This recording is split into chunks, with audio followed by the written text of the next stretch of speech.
Okay, I would like to welcome you all. Good morning, good afternoon, good evening to all of you who are joining us from many different locations to what is the first memorial lecture dedicated to our beloved friend, comrade, teacher, mentor, and colleague, David Graeber. This is the first David Graeber Memorial Lecture, and our first speaker is Dr. wAlpa Shah. Before introducing wAlpa, let me just say that this is a co-production, so to speak, convergence of efforts of several academic departments, all of them very dear to David, departments and universities that were close to David and to David's work. That is Anthropology and Social Change here at Kalyani Institute of Integral Studies. That is the Institute of Social Sciences and Humanities at wAlpa, Puebla, Mexico. The Elizabeth Briere School of Social Innovation, located at St. Paul University in Ottawa, Canada. And the university that David cared about a lot, and that is Rojava University, located in Syria. David visited most of these places, if not all, several times. And it is very emotional. And this is, in many ways, speaking as a host or one of the hosts, the most difficult lecture that I ever had to introduce. So this is a moment when we celebrate David. And we have decided to celebrate David in company of one of his closest colleagues and closest friends, and that is wAlpa Shah. So I'm just briefly going to introduce wAlpa, who is a friend and a comrade, and somebody from whom I learned a lot, especially from his first book, which is called In the Shadows of the State, published in 2010. A book that was dedicated about Indigenous politics, environmentalism, migration, development, based on long-term participant observation amongst Indigenous people in India. And wAlpa's second book that came out in, I believe it was 2018, was Ground Down by Growth, Tribe, Caste, Class and Inequality in 21st Century India, which became the book of the year for the Hindu. She has also co-curated a photo exhibition, Behind the Indian Boom, based on this research. However, the book that wAlpa is probably best known for is called Night March. And the full title is Night March Among India's Revolutionary Guerrillas. And this book has become something of a must-read among different departments of anthropology, and I would add political science, sociology across the world. It was a winner of 2020 Association of Political and Legal Anthropology Book Prize. It was shortlisted for 2019 Orwell Prize for Political Writing and the New India Foundation Book Prize. It was also a 2018 Book of the Year for the New Statesman, History Workshop, So India, Hindu Year in Review book, a Hong Kong Free Press Best Human Rights book, and a public anthropologist must read. It is a remarkable book. And the book itself was based on years of wAlpa living as an anthropologist with indigenous communities, trying to understand the question that is all too clear to understand for people who had spent time in India, which is why are they taking up arms to fight for a more just society? And what does that actually mean? When you undertake a 7-night trek, and this is what Night March refers to, when wAlpa found herself dressed as a Naxalite guerrilla in a Naxalite guerrilla platoon, walking what I believe was 250 kilometers across a very dense forest in eastern India at the peak of counterinsurgency operations in 2010. Now, the Naxalites, and we are going to hear a lot about the way the Naxalites behave politically, are portrayed by the media in India by the government in India as a deadly terrorist group. They're inspired by Marx, they're inspired by Lenin, and they're, of course, inspired by Mao. And they're trying to overthrow a system that has abused them for decades in what I believe it is today the world's longest running armed insurgency.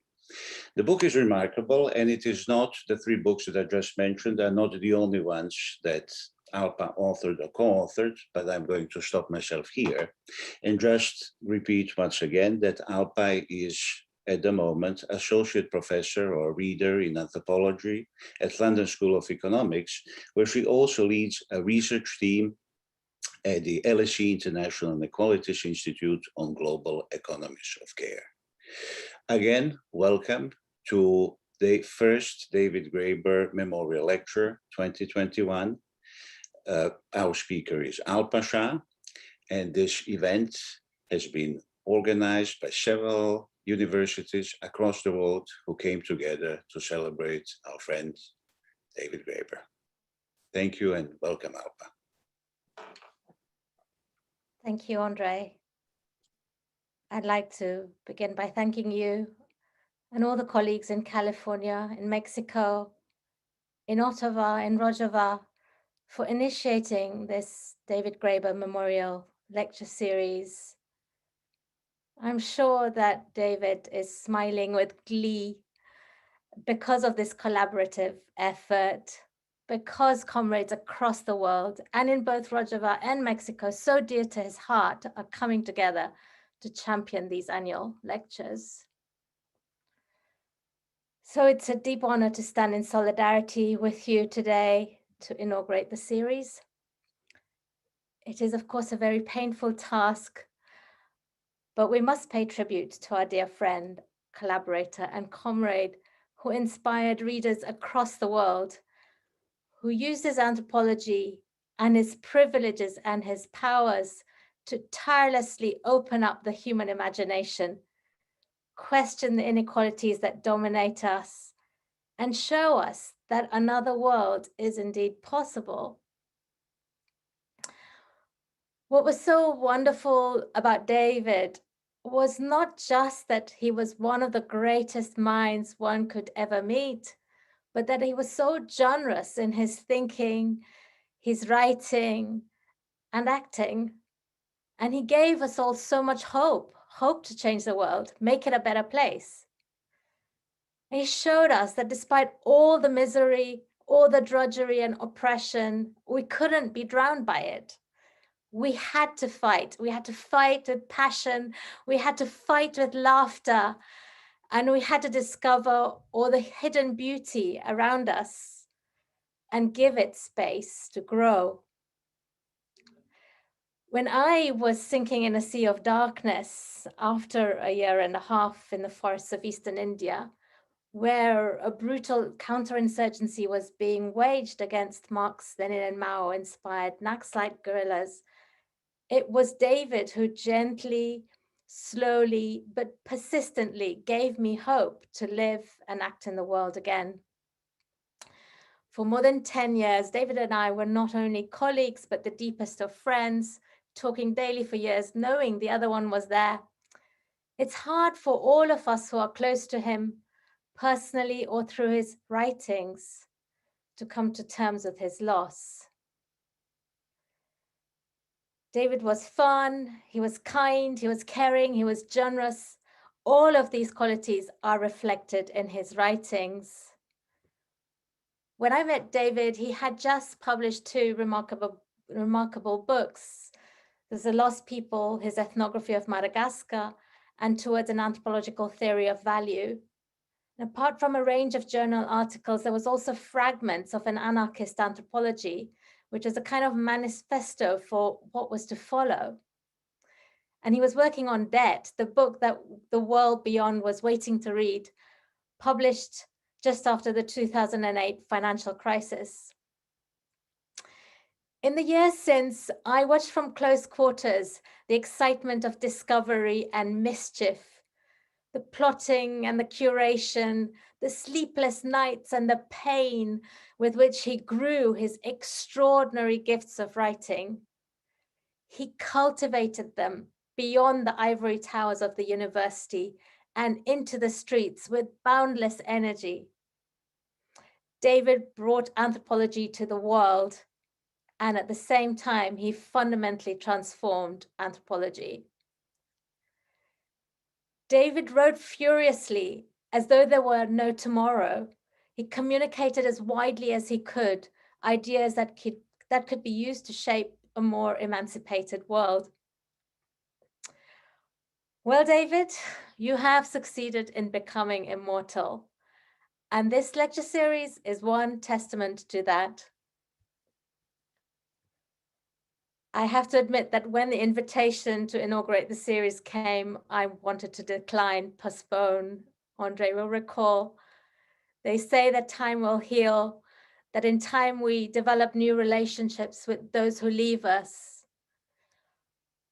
But to write a lecture for you now, David, would have been to stare endlessly at a blank screen, tears welling up. But then I recalled that I had already a meditation that was tributed to you. So, David, I share it with you amidst our friends and comrades. You may be surprised. For living with the tragedy of revolutionary utopianists in the jungles of India, I always reminded you of the dystopia that is embedded in utopia and why we can't just offer other possibilities. Why we need to merge the ideationalist with the materialist, reinsert the political and economic forces of history into our ideologies of social change.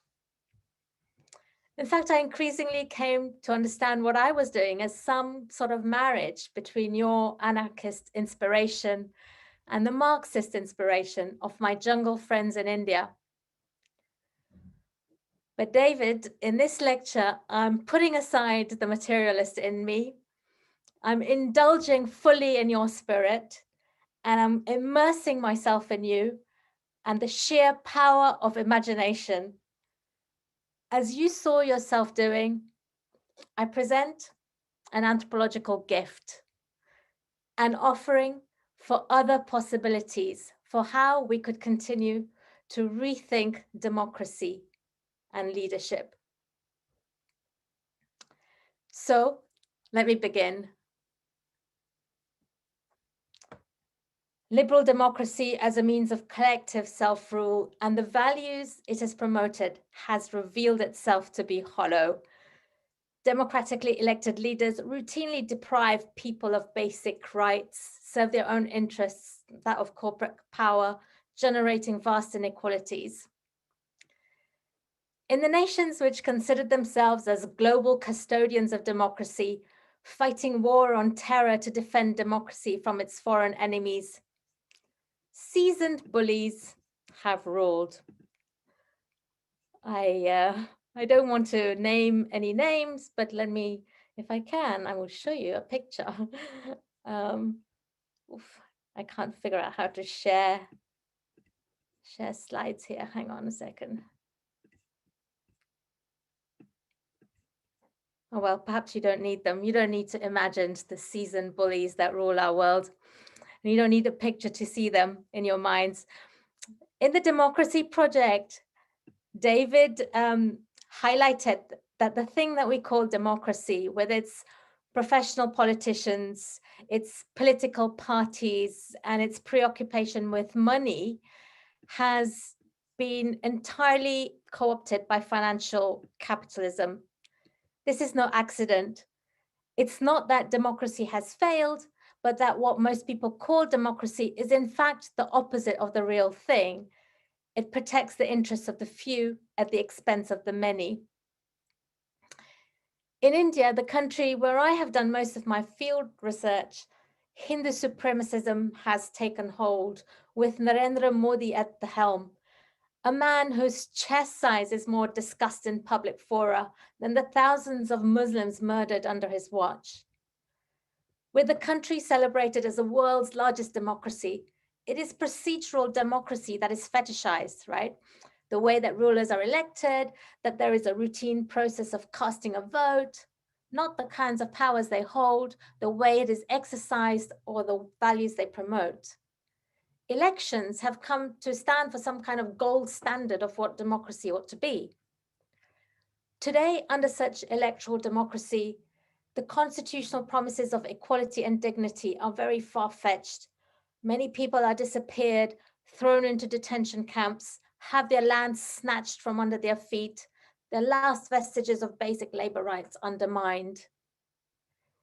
In the last weeks, we have seen hundreds of thousands being killed because of the crimes of negligence of humanity that are being laid bare by the COVID-19 pandemic. In India, anyone speaking out against these injustices is likely to be harassed by the police, have cases filed against them, and face imprisonment.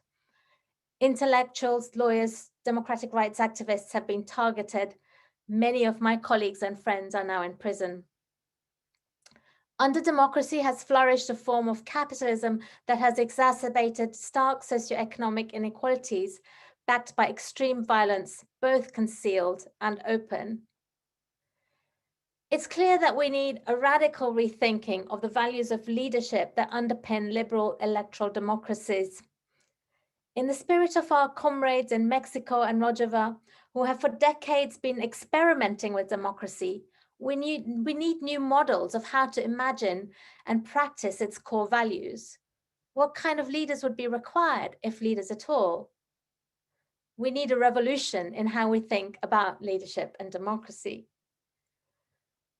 So, drawing on my long-term research, living as an anthropologist amongst India's indigenous people, who are popularly called Adivasis, what I'm going to do is compare 3 different models of leadership and democracy, with the intention of drawing attention to one that is hidden even within India. So the first is that promoted in liberal electoral politics. The second is leadership amongst revolutionary Marx, Lenin, Mao-inspired insurgents. And the final one, on which I will dwell the most, is sortition. So this is the drawing of lots, a lottery, or the random selection of rotating leaders. From the remote jungle margins of India, I'm going to present models and analysis which I think are of pressing global relevance.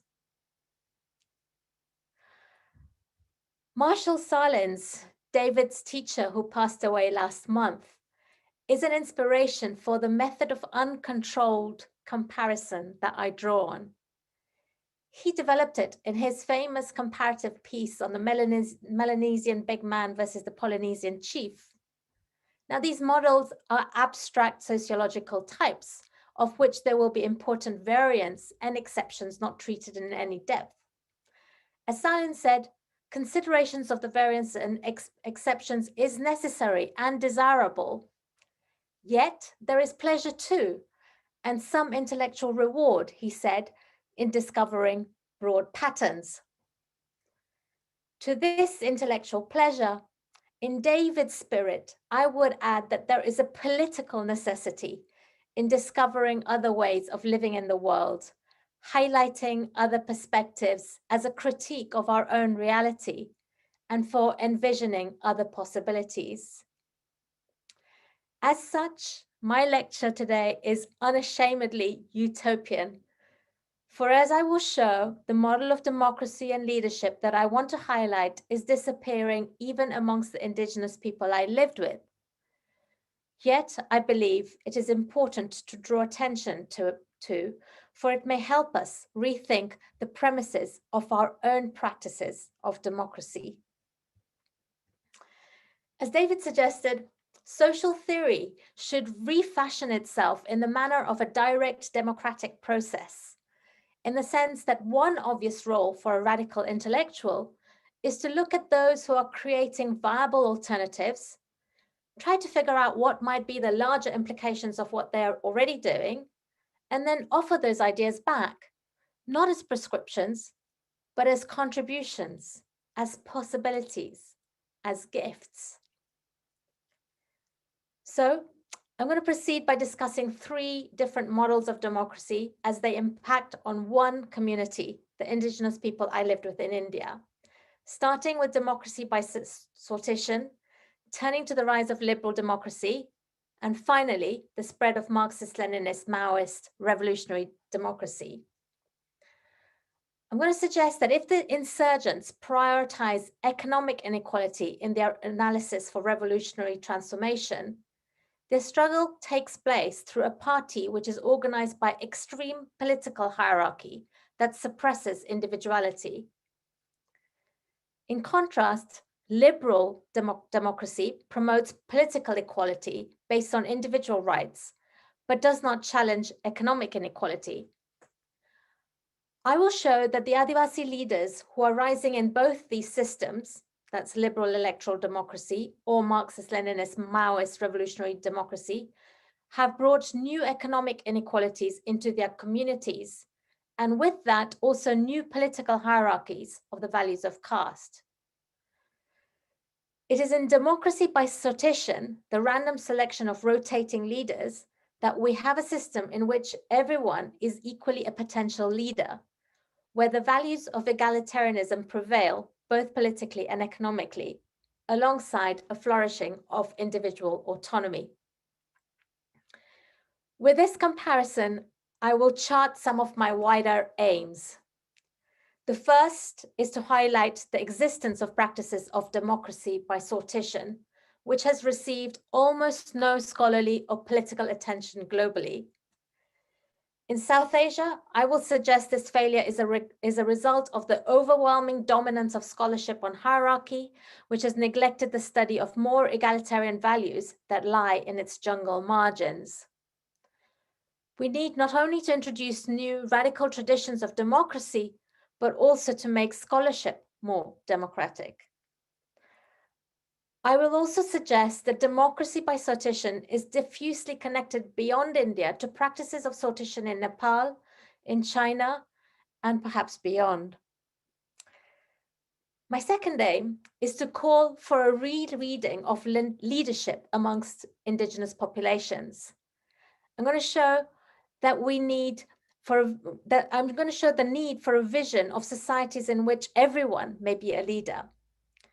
In India, I argue that this directs us to actually push back against the critique of indigenous people for failing to produce leaders. It's a common critique made of indigenous people, and signals a very profound rereading of the history of indigenous anti-colonial rebellions. My final aim is to highlight the virtues of sortition in creating democratic society globally. Let us remember that in ancient Athens and medieval Florence, voting in leaders in elections was thought to be aristocratic, and it was sortition that was at the heart of democracy. Let us celebrate how this idea is being revived, whether it is through the remaking of the Irish Constitution or the Extinction Rebels and Climate Assemblies. And rather than cast them off as savage, barbaric, or absurd, let us learn from the possibilities offered by indigenous people for rethinking contemporary democracy globally. Let's democratize democracy. Okay, so I'd like to take you to the jungles of Eastern India, and I'll see if I can get some slides going. Hang on.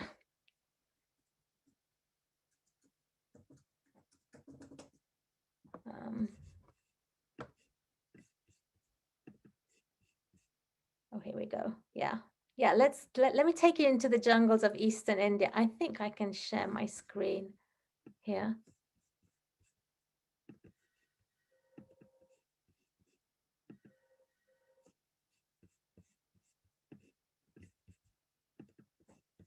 There we go.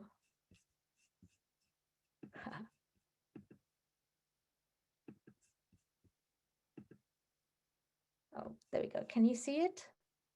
Yeah, great. Thanks, Andre. So this is the state of Jharkhand, the bit that's yellow in the diagram, there it is. It's dominated, these jungles are dominated, where I lived, were dominated by the Munda and the Oraon people. These are people who form part of wider groups which are generally referred to as Adivasi. This is a popular term for those considered tribal or autochthonous to India, its indigenous people, who've historically lived in its forested and hilly frontiers. Classified by the Indian government as its scheduled tribes, that's STs for short, there are about just over 100 million. They account for about 8.8% of the country's population. Adivasis are labeled some of the poorest people in the world, but I think that they may be some of the richest. That is, once we learn to look beyond the quantification of wealth in terms of GDP, income, or assets, and start thinking about values such as humanity, solidarity, the good life, or indeed democracy. Those who have lived for several years amongst these forest dwellers, as one of them, have remarked that many of their communities are quite at odds with the values of hierarchy that have dominated the analysis of India.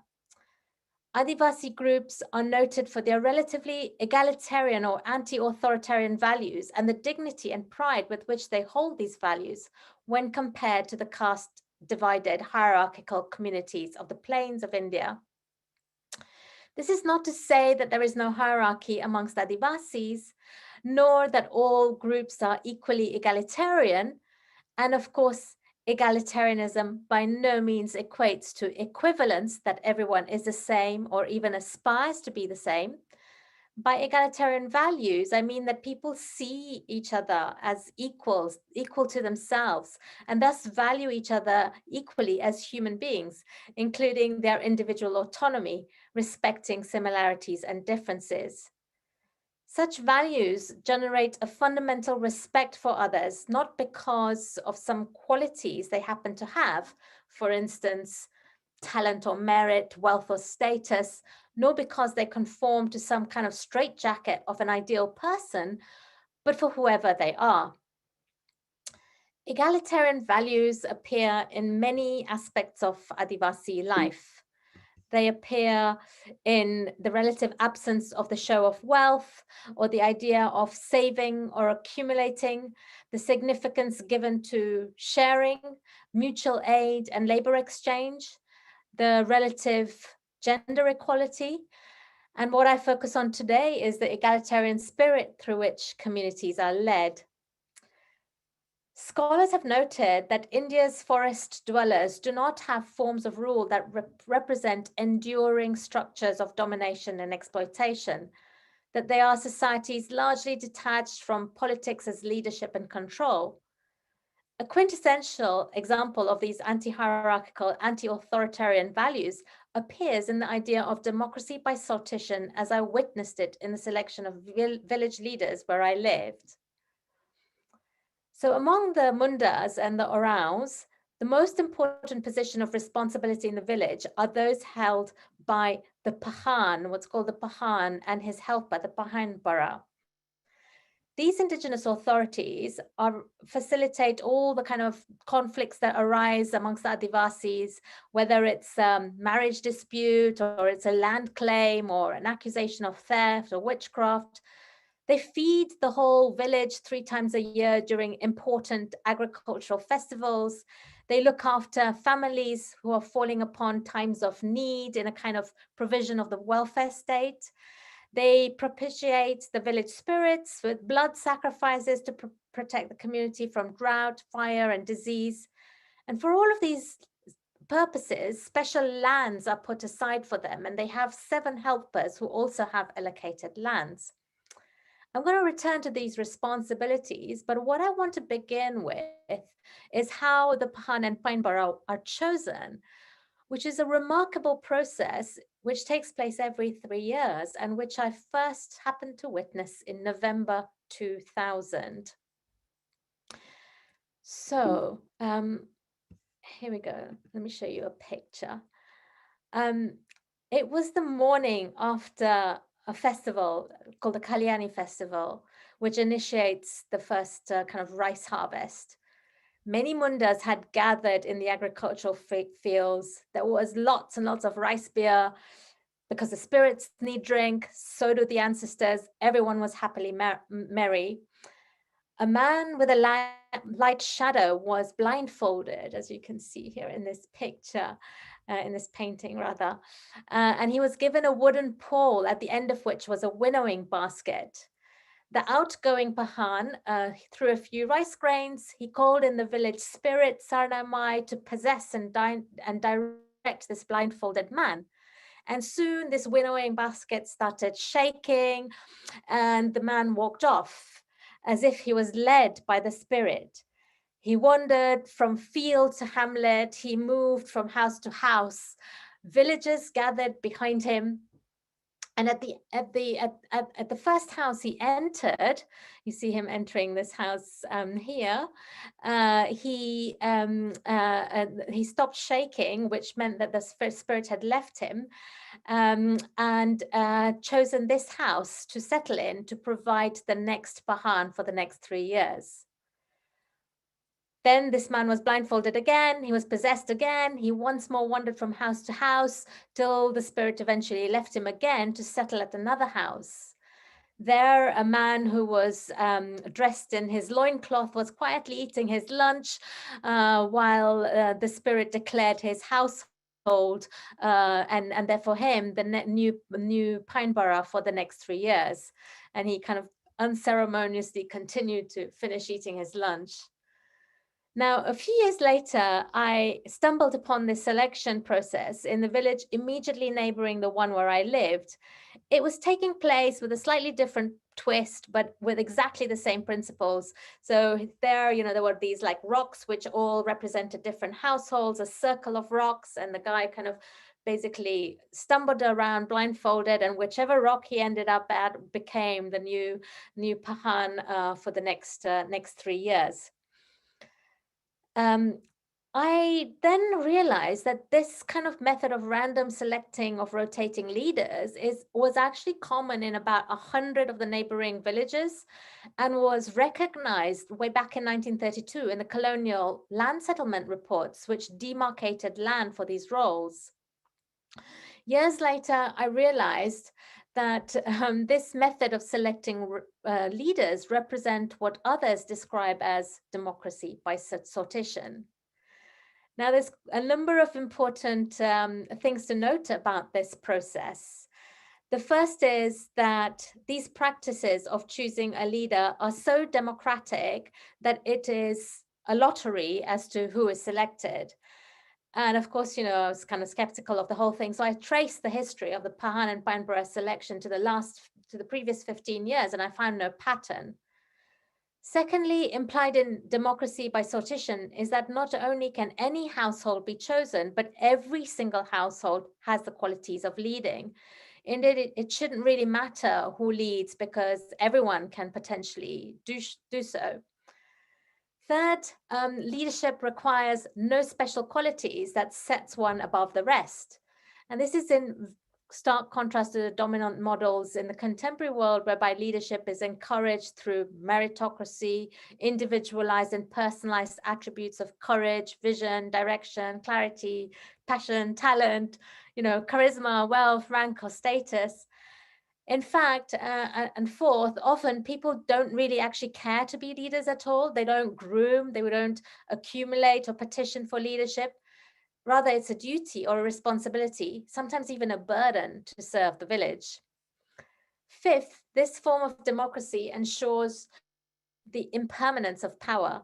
So the responsibility to lead rotates every 3 years. So power doesn't actually concentrate in any one individual or family.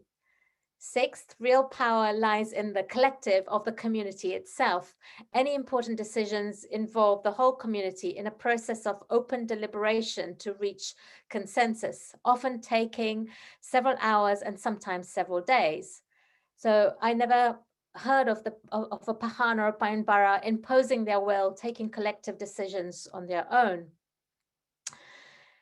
Seventh, lastly, it would be easy to characterize this as a kind of leaderless or acephalous system, but this would be to miss the point that actually anyone can lead, and leadership therefore rests in everyone. Now, there are several caveats to note that I don't have time to go into at any length, but I'm going to mention very briefly. First, these systems are meaningful only to some of the Adivasis, not those who had Christianized, not those who had Hinduized. Second, corruption of the system can happen if rotation ceases. Third, the spirits select households, but in fact, it is men, not women, who carry out the leadership responsibilities. Fourth, I found evidence of such practices only at the village level, not beyond. Lastly, it could be argued that the ultimate selection of these indigenous leaders is down to the spirits, not at all random. But despite all of these ifs and buts, all of which would need to be thought through, what I seek to propose here is that at the core of leadership by sortition are ideals of democracy that counter the entrenchment of hierarchy, power, status, and inequality. And this is in stark contrast to the hierarchical ideology of India's caste system, where only the selected few have the right to rule.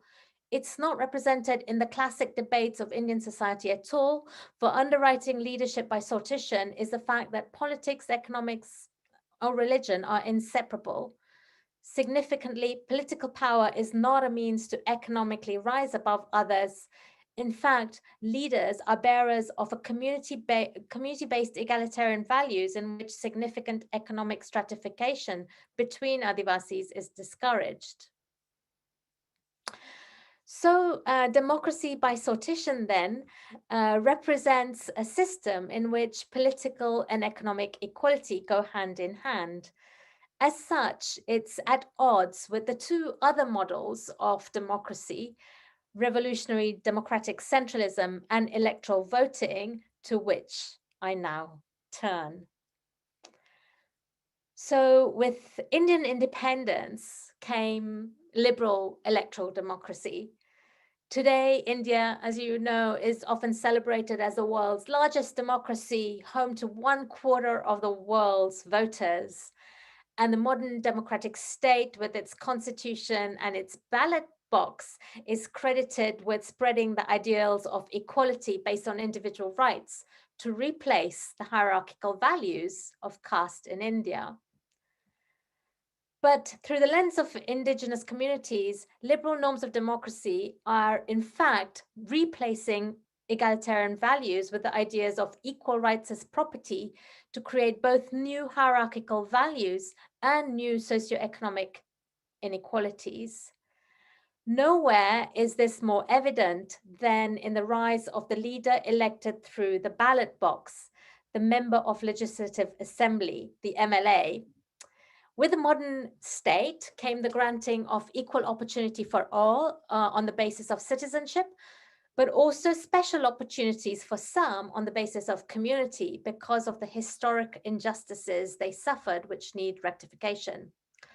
So India actually put in place a very extensive policies of affirmative action for its Adivasis, its STs, and its Dalits, scheduled castes or scheduled caste populations.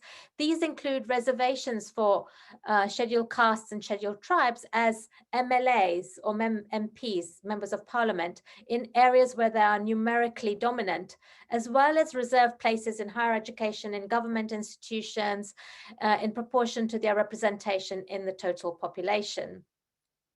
Now, I don't have time to explore the nuances of the transformation in Adivasi relations with the state that followed, but what I share now is that where I lived, the first Adivasi MLAs tried to win over the indigenous vote, the Adivasi vote, and to get people to vote in the first place by protecting indigenous systems from the reach of the state.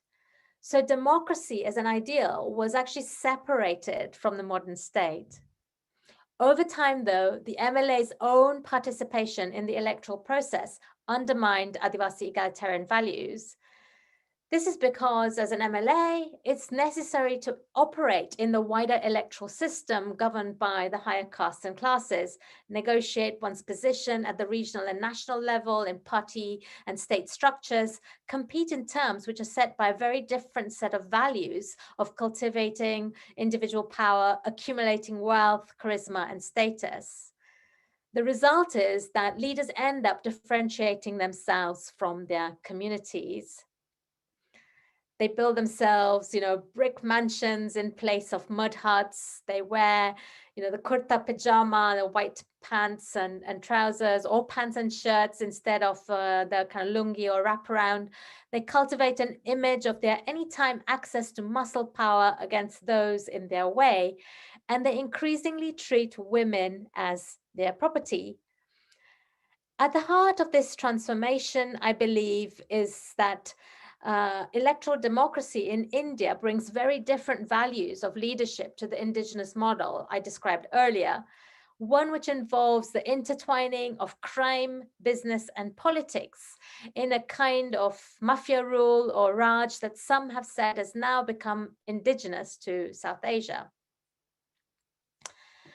Marxist critiques of procedural electoral democracy have long argued it's simply the tool of a tiny majority class to rule, and that democracy under capitalism formally separates politics from economics. On the one hand, you have procedural democracy promising political equality. Everyone can equally vote in a representative government. But on the other hand, the structures and processes that perpetuate economic inequality are kind of left are left intact. Recent changes in the Indian law have actually laid bare the ways in which the capitalist classes are completely intertwined with political power, because there's increased spending. Corporate spending on elections is allowed. Corporate power can unashamedly now control the state, just like in the US. My wider point is that looking bottom up from the experience of indigenous communities, while procedural electoral democracy may allow indigenous people to enter mainstream politics, it also brings in a new form of leadership which goes together with the cultivation of new inequalities and hierarchies. So where I live, the first three Adivasi MLAs who dominated electoral politics from the 1960s came to be seen as immoral, spoiled men, echoing the old adage that, power corrupts.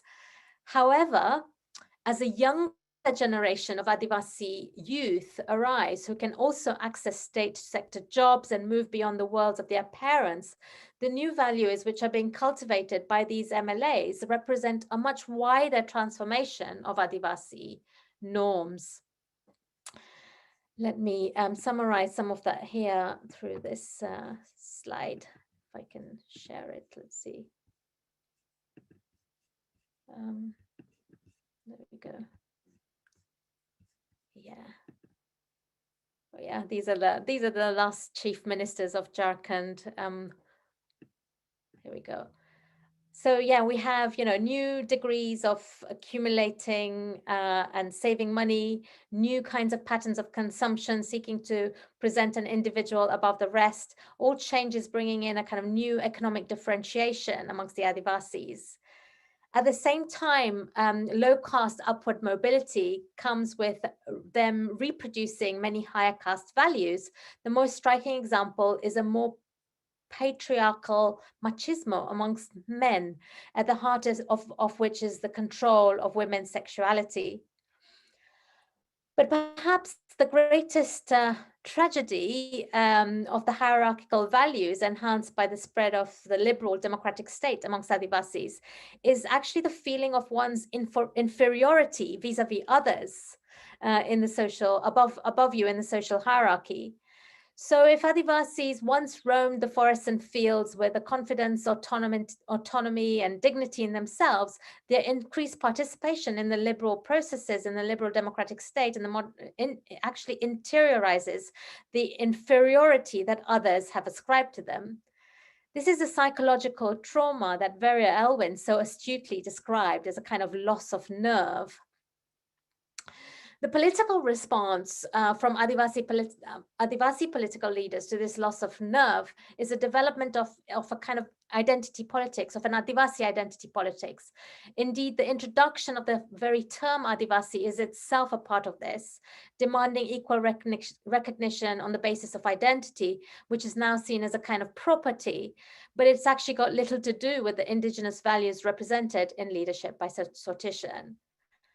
So my basic proposition then is that democratically elected leaders are bearers of a system of political equality based on individual or group rights, which in fact exacerbates economic inequalities as some individuals seek to rise above the rest. And that amongst the Adivasis actually brings new hierarchical values combined with a rising inferiority complex. So altogether, these changes undermine the egalitarian values that democratic leadership through sortition represents. Now, let me turn to my final model of democracy. Spreading amongst the Adivasis were those who saw electoral democracy as a sham, who considered economic inequality as a source of all oppression, and who for the last 50 years had been fighting for an equal society for everyone, a true democracy, a communist one. These were Marx, Lenin, and Mao-inspired insurgents, underground armed revolutionaries, popularly called the Naxalites after the Himalayan village of Naxalbari, where they raised their first rebellion in 1967. 3 decades later, they began creating their guerrilla strongholds in the forests and hills of central and eastern India, where the Adivasis lived. Although many outsiders before them had actually failed to infiltrate these forests, the Adivasis became the main support base of the Naxalites, and it's here in the heart of the country that the guerrillas grew in strength. In 2004, various Naxalite groups united to form the Communist Party of India, Maoist, to strengthen their armed fight to take over the Indian state. Soon, these Maoists, as they became called, were labeled India's greatest internal security threat by the then Prime Minister, and new rounds of counterinsurgency operations to wipe them out were begun and are ongoing. I happen to live in an Oraon-dominated village in a guerrilla stronghold of the Maoists between 2008 and 2010, at the peak of counterinsurgency operations, and explored not only the wider changes amongst the Adivasi caused by the guerrilla movement, but also life in the guerrilla armies. As per Marxist-Leninist theory, for these Indian Maoists, liberal electoral democracy, allegedly devoted to public interest, put in place leaders who served their own private purpose of hunting for higher positions, making a career. They followed Lenin, who said that democracy is the best political shell for capitalism and the real essence of bourgeois parliamentarism, this is the language they use, was to decide once every few years which members of the ruling class is to repress and crush the people through parliament. So to celebrate democracy because people cast a vote at the polling booth completely ignores the wider power relations at stake in the electoral process, which exploit and oppress them daily. For them, liberal democracy is an instrument of class oppression designed to reproduce a system of economic exploitation. A revolution is essential to bring about true democracy, a real participatory democracy as enshrined in communism. Of course, what this true democracy would look like, no one spelled out, though there is endless debate about how to get there. The Indian Naxalites, following Lenin and Mao, organized themselves as a vanguard party in a protracted people's war to move from the countryside to the city, Maoist fashion. So their presence in the Adivasi villages brought in very different values of leadership and democracy to those at the center of sortition or the liberal representative democratic model. In marched a military structure governed by Leninist democratic centralism. In theory, all committees were democratically elected with space to criticize, debate, resolve differences. But a disciplined hierarchy prevailed, with the individual subordinate to the party, the minority subordinate to the majority, the lower levels subordinate to the higher levels, and of course the entire party subordinate to the central committee at the top. Mao's theory of the mass line, summarized by the phase from the masses to the masses, introduced a strategy for the working classes to contribute bottom up to the political direction of the party, but leadership was overwhelmingly top down. Unlike liberal democracy, leadership was not based on status, nor on wealth or charisma, but above all on the commitment to the revolutionary cause, the subordination of any form of self-interest to that of the party, the willingness to sacrifice everything, including one's own life, to the cause. So in theory, anyone could get up the party hierarchy as long as they showed commitment to the theory and practice. This commitment involved fighting not only for a new world economic order to bring about equality for everyone, but also the creation of a new communal subjectivity in the present, transforming yourself, right? For communism wasn't just the dream of a distant future, it had to be fought for in the process of the revolution itself, in the remaking of people, in social relations anew, in a kind of prefigurative politics of the struggle. So leadership was exemplary of a non-egotistic, classless, casteless subject, was supposed to be. A new name was given to the new recruits, not just for security reasons, but to get rid of all the baggage of the past. Party members were supposed to get rid of all their casteist practices, give up all forms of private property, refrain from any kind of worldly pleasures and the consumption of luxuries, and any deviance risk being seen as kind of egotistic and individuals' pursuit of selfish ends and private interests. There were Maoist practices of criticism and self-criticism and rectification, which were crucial for individual reform. With this making of revolutionary subjectivity also came the repression of individualism and creativity, to which I will come back. My book, Night March, explores the many facets of the contradictions of the making of this revolutionary subjectivity through which the Maoists undermine their own aims. But the issue I want to focus on here is the contradictions arising out of the social gulf which emerged between the leadership and the Adivasi rank and file. So since leadership is dependent on commitment, which can only be shown over time, leaders are actually a small clique of middle-class, upper-caste men politicized together as students in the cities in the 1980s and 90s. If these leaders broke with their pasts for a higher cause to go underground, in contrast, the indigenous youth moved in and out of the guerrilla armies as though they were going to live with an uncle or an aunt. They joined more for reasons of personal autonomy, a fight with a parent, a sibling, a love affair, to see a different world, rather than the lofty goals of the transformation of the world or even the local order. Very few actually stayed within the party, going a little way up the party hierarchies. That the Adivasis felt so comfortable to move in and out of the guerrilla armies was a tribute to the success of these leaders in treating them as equal human beings, because in fact all of the outsiders had cast them off as savage, as wild, as barbaric. And in fact, I show that rather than reasons of coercion, greed, or grievance commonly thought to be behind the spread of such insurgencies, this emotional intimacy which was developed between the guerrillas and the Adivasis allowed, the movement to spread. But as these Maoists were so subservient to a party structure that was dedicated to a specific program of transformation, a stages program of transformation, which was hierarchically imposed, as the ego had to be arrested, as individuality had to be submerged, as human imaginations had to be stifled. Ultimately, what happened was a common leftist upper caste imagination of Adivasi life prevails amongst the leadership.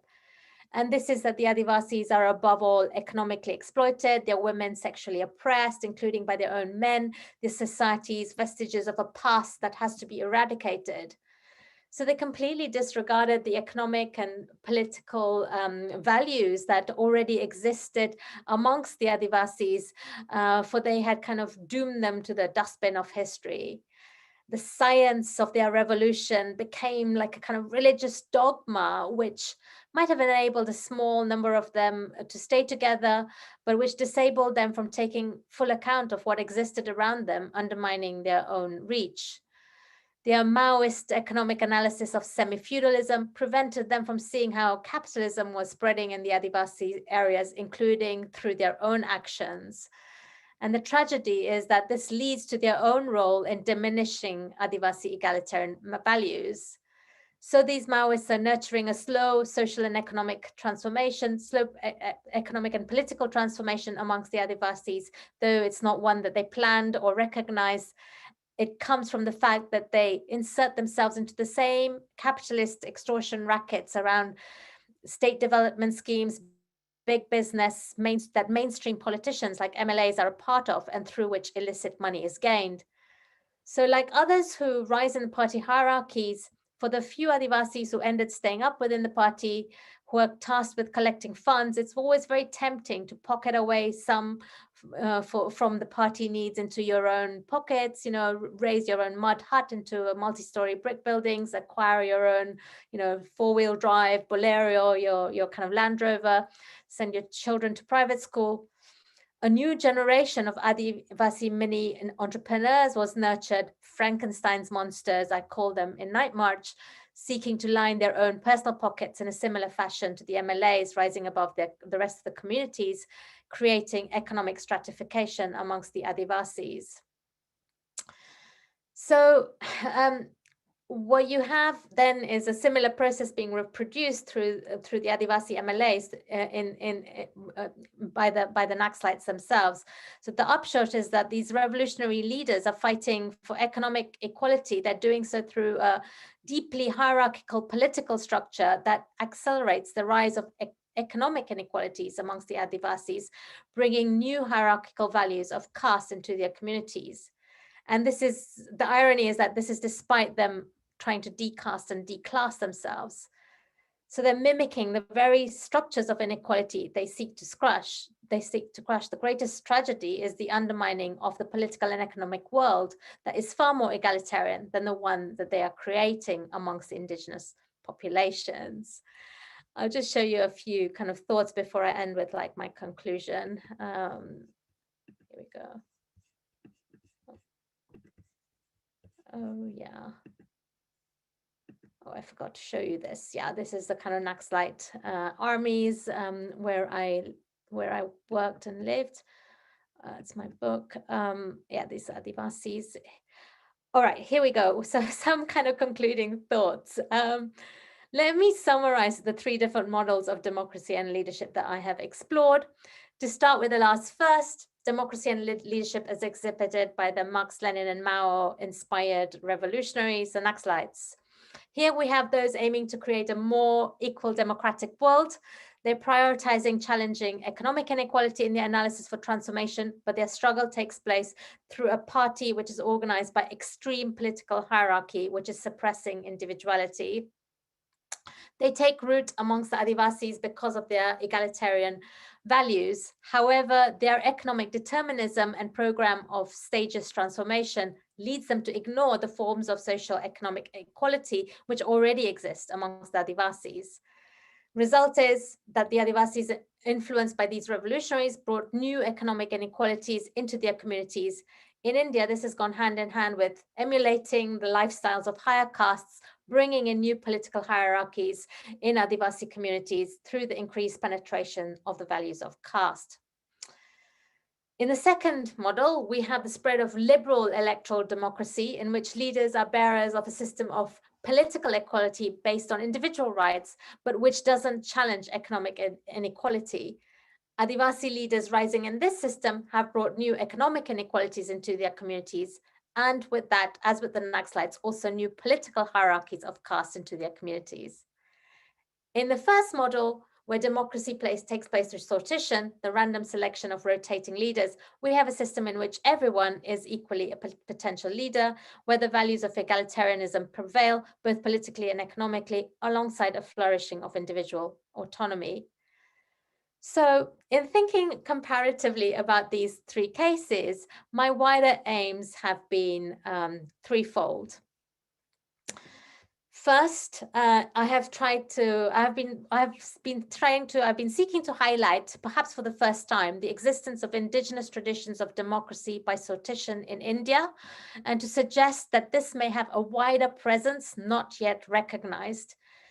Indeed, since working on this lecture, I began finding remarkable buried cases of random selection of rotating leaders in the work of ethnographers of the Tibetan Himalayas, both in Ladakhi India and in Nepal, rarely recognized even in the small subfield of political anthropology of South Asia, despite the brilliance of their revelations. I'm thinking of people like Fernanda Piri, Charles Rambles here. I also found such cases stretching into China. What my revelations suggest is that scholars have overlooked egalitarian values and indigenous democratic traditions beyond the modern state and its elections. No doubt this is the case in most parts of the world.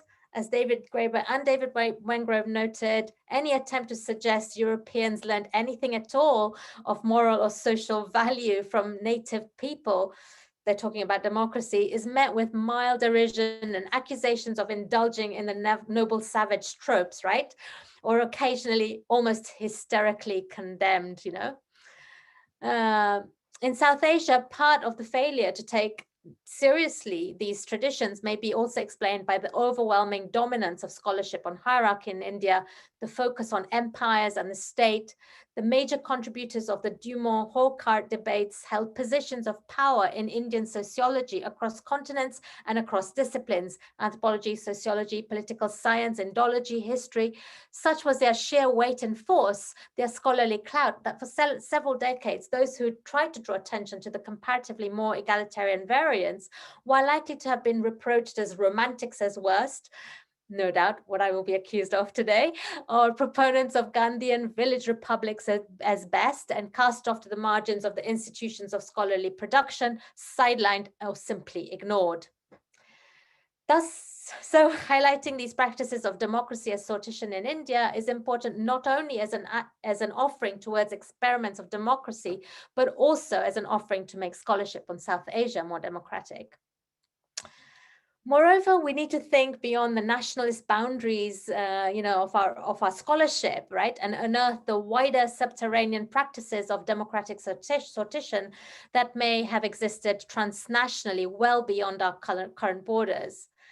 On this, I think we need much more scholarship from anthropologists working with political scientists, historians, and of course, archaeologists.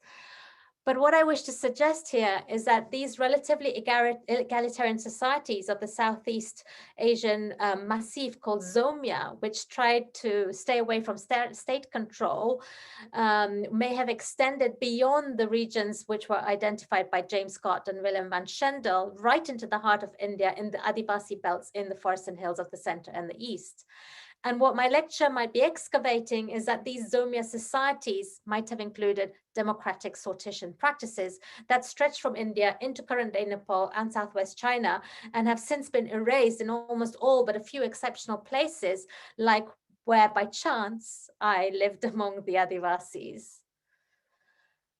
Second, I'm calling for a rereading of leadership amongst indigenous populations in India. I'm showing that we need a theoretical and practical vision that argues not for societies without leaders, but in which everyone may be a leader. Democracy by sortition is underpinned by ideals of leadership and values of egalitarianism amongst Adivasis that are far removed from the common trope of the Homo hierarchicus of South Asia, values that have more in common with the ideals of egalitarianism and leadership that anthropologists have unveiled of small-scale societies dispersed through Southeast Asia, in Amazonia, or among hunter-gathering communities of Africa, which either denied the presence of chiefs or headmen, declared them irrelevant, or even rejected them altogether.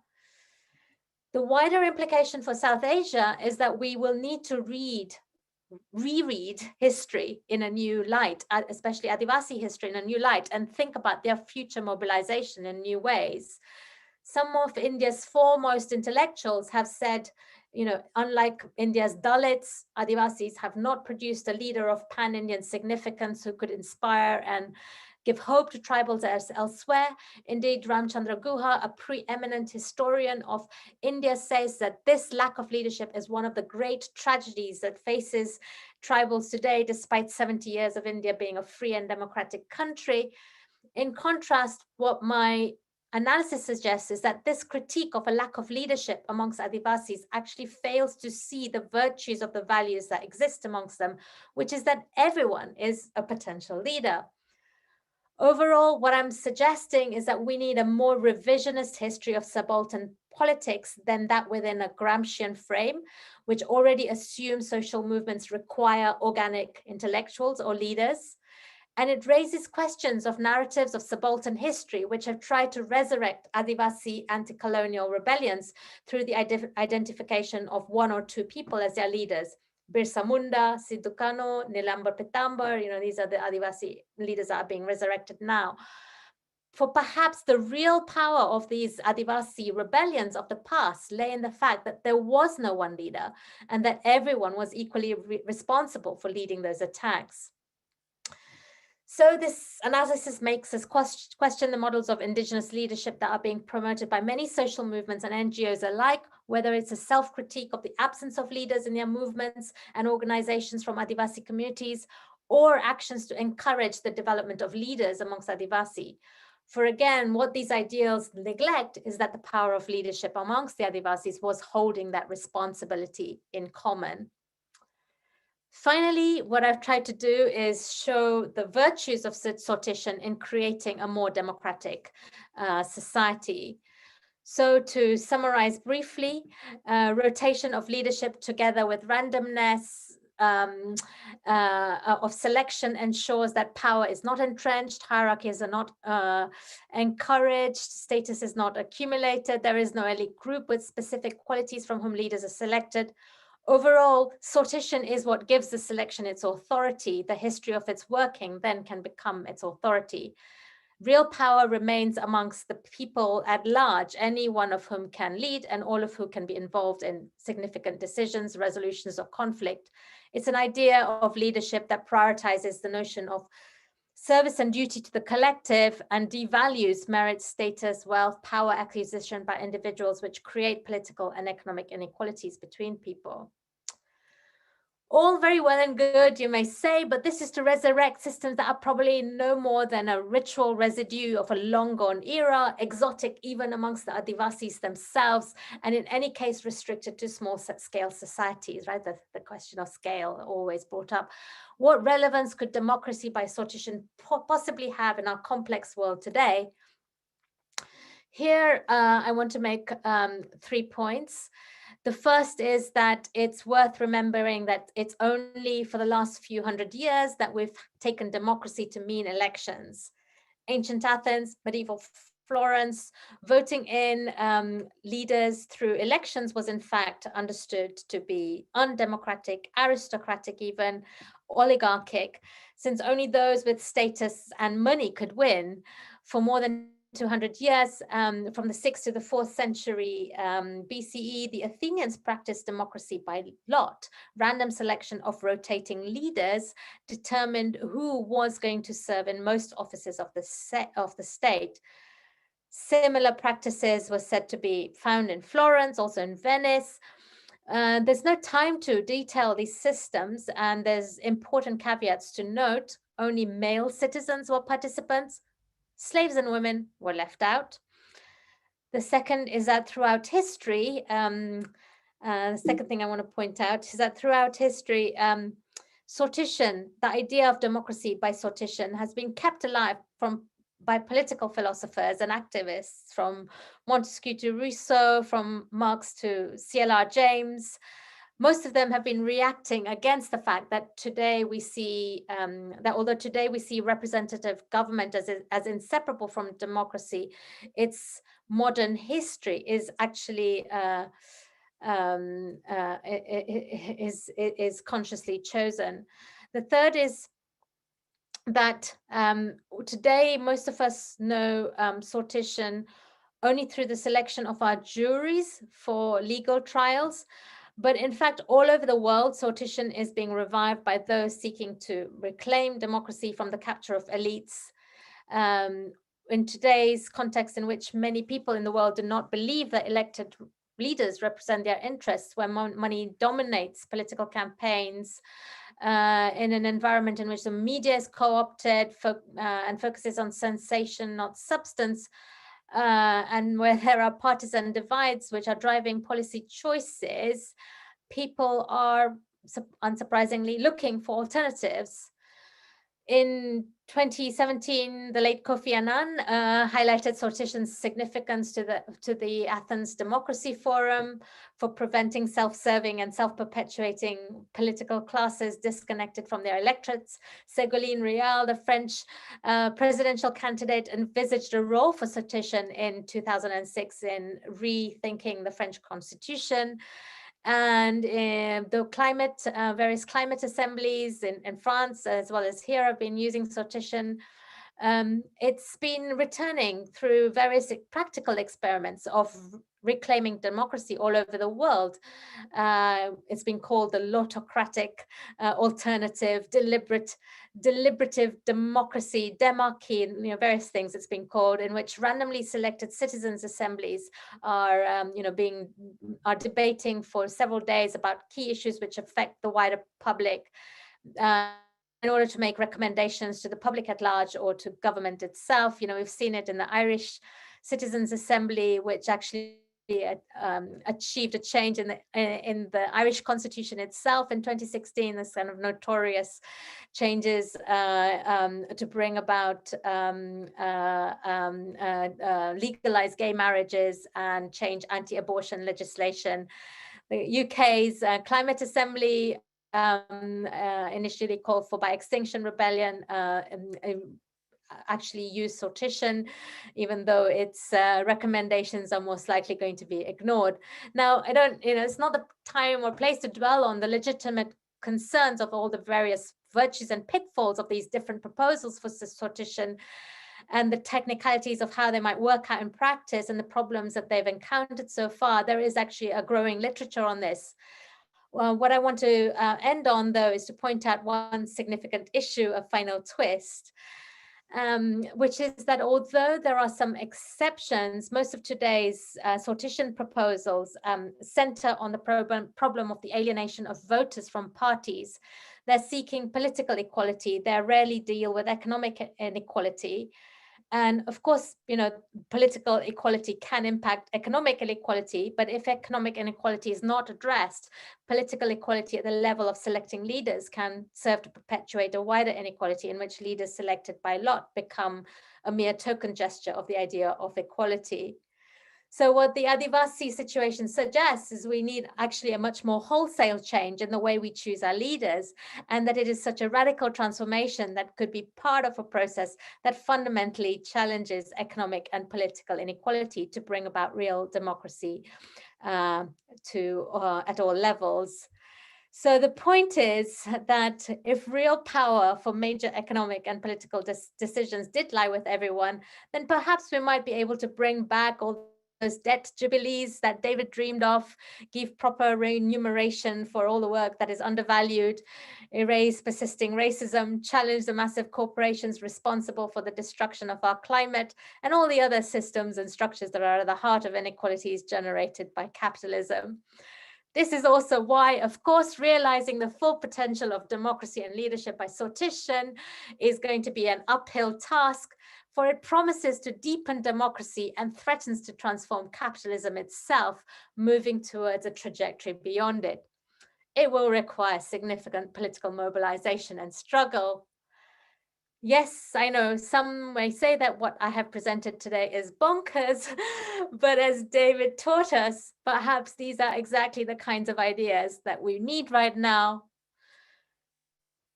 The dead, they say, are sometimes more alive than the living.